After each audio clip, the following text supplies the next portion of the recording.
तोते अभिनंदन तो चल बाटरे झर फूल चंदन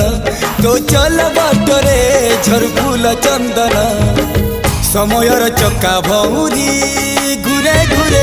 फूले कांदनालो चढ़ीबु तू फूल सवारी धीरे धीरे फूले कांदनालो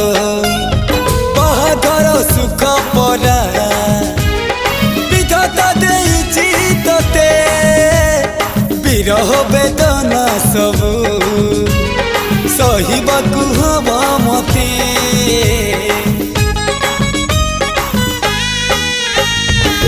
सिंथी तोर हेला सिंदूरी